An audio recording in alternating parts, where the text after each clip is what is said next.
小孩子咳嗽老不好，却不一定是肺热，可能是这个病值得家长收藏。孩子咳嗽老不好，多半是肺热。小葵花妈妈课堂开课了，相信这句广告语大家一定耳熟能详。那么孩子咳嗽不止真的是肺热的原因吗？许多家长担心孩子咳嗽久了就会伤肺变成肺炎，这也是真的吗？我们先从一个病例开始看起，相信看完后你心里就有了答案。李阿姨这辈子生了4个儿子，但是却只得了1个孙子，所以她自然对这个孙子疼爱有加，并且老伴去世的早，她退休后闲来无事，就和小儿子提议自己来亲自抚养孙子。就这样，在李阿姨的细心照顾下，孙子基本上很少生病，即使偶尔出现咳嗽、感冒，但吃点药也就好了。孙子6岁这年，需要回到爸爸妈妈所在的城市读小学，于是李阿姨也搬过来和儿子、媳妇一块住。可是在一起住久了，婆媳矛盾难免激发。不过在儿子的劝说下，俩人早上吵架，晚上基本就会和好，所以长期以来生活整体上也算和睦。可直到孙子出现意外，李阿姨和媳妇的矛盾才彻底爆发。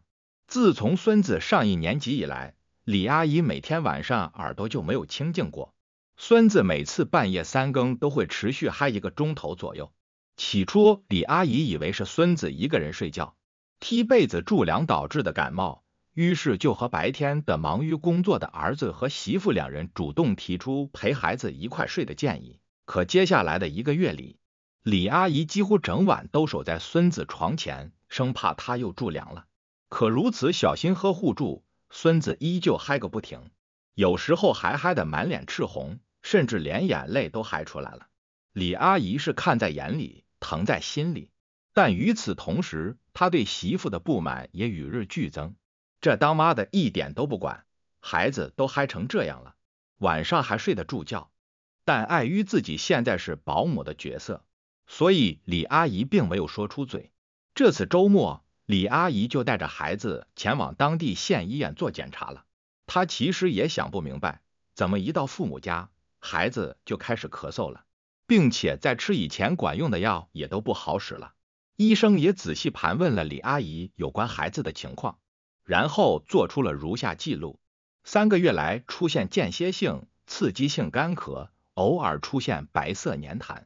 对冷空气敏感，变天时尤其容易发病。可是进一步做肺部影像学检查时，医生却并没有发现异常表现，于是就以上呼吸道感染收治入院。上呼吸道是指支气管以上的部位，例如咽喉、鼻腔，并且它并不等同于普通感冒。上呼吸道感染多为细菌感染引起，治疗时可以使用抗生素，而感冒则是因为孩子抵抗力较弱，使得鼻腔部位正常定植的病毒程序增殖引起的发病，治疗时就得以抗病毒药为主。这下李阿姨似乎明白了，难怪她以前给孩子用抗病毒口服液的时候咳嗽一下子就好了，但最近用了好几次都没有什么效果。因为抗病毒口服液不能抑制细菌生长，而正确的做法是输抗生素。这下孩子的病因总算找到了。李阿姨也在医生的建议下给孩子请了3天假，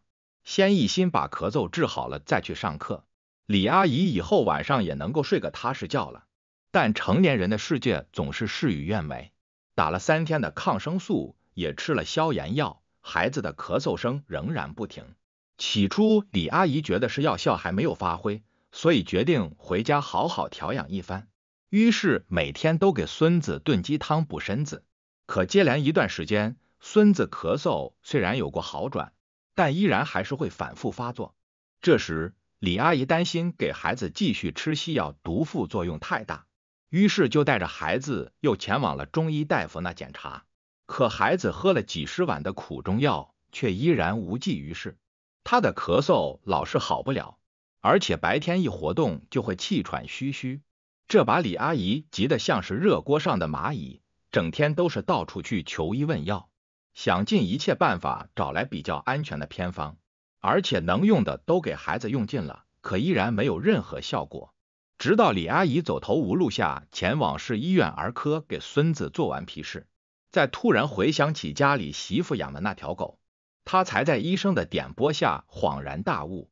瞬间，她回想起这么久以来独自一个人为孩子操碎了心，可媳妇反倒一副事不关己高高挂起的态度，仿佛孩子都不是她自己亲生的一般。于是所有的愤懑都积攒到了一起，一回到家后就彻底爆发了出来。李阿姨气冲冲回到家，二话不说就把那只迎面扑上来的萨摩耶给提了起来，连拖带抬的把它送到了当地的市场，然后卖给了一位宠物店老板。等到媳妇下班，意外发现自己的爱犬失踪后，就仿佛是丢了魂一样的四处寻找。而一旁的李阿姨见此情景，更是气不打一处来，说道：一只狗丢了，把你急成这样，你自己的孩子病了都没见你这么着急。你知道孩子为什么老咳嗽吗？看看医生给的诊断结果就明白了。妈，这不是还有您在照顾孩子吗？话说回来，您又看到咱家狗吗？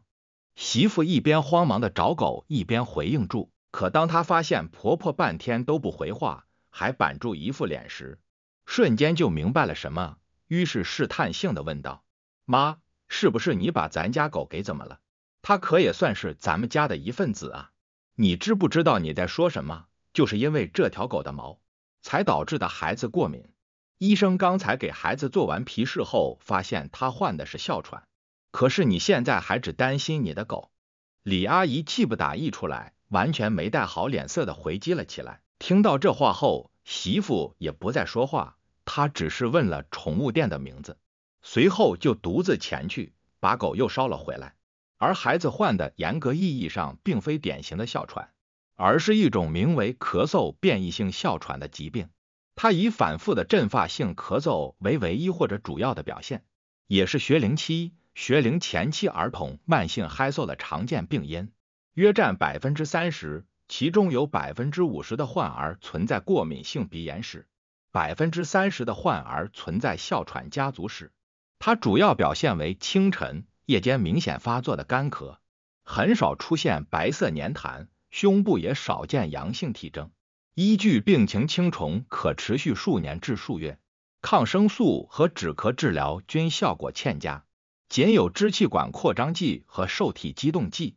以及短期内应用糖皮质激素有较好的效果，而这也正是医生给李阿姨孙子开具的药物。回顾这个病例，我们会发现，由于咳嗽变异性哮喘突出表现为咳嗽，甚至仅有咳嗽这一种表现，所以极容易误诊为上呼吸道感染、支原体肺炎等病。可如果得不到有效的治疗，就能够进展为典型的哮喘，严重影响儿童日后的生活质量，甚至是生命安全。当然，小孩子咳嗽并非一定是咳嗽变异性哮喘，还可能是生理性的咳嗽。此时可以有2个缓解咳嗽的方法，值得家长收藏。它们分别是按压穴位和食疗。穴位则是指天突穴和肺俞穴，食疗则推荐萝卜猪肺汤，这也是以形补形的典范。因限于篇幅，本文仅提供关键词，但最重要的还是需要按医嘱服用。最后，李阿姨媳妇在把狗领回来后，将它的长毛先是改成了板寸，后来又干脆剃光成了秃瓢，天气凉了就给它穿上衣服，同时孩子也按时服用着治疗哮喘的药物，症状也逐渐消失了。由此可见，孩子咳嗽老不好，并非一定是肺热引起，也并不一定会引起肺炎。各位家长朋友一定要警惕，当出现前文提到的症状时，就要心中有数，带孩子及早就医。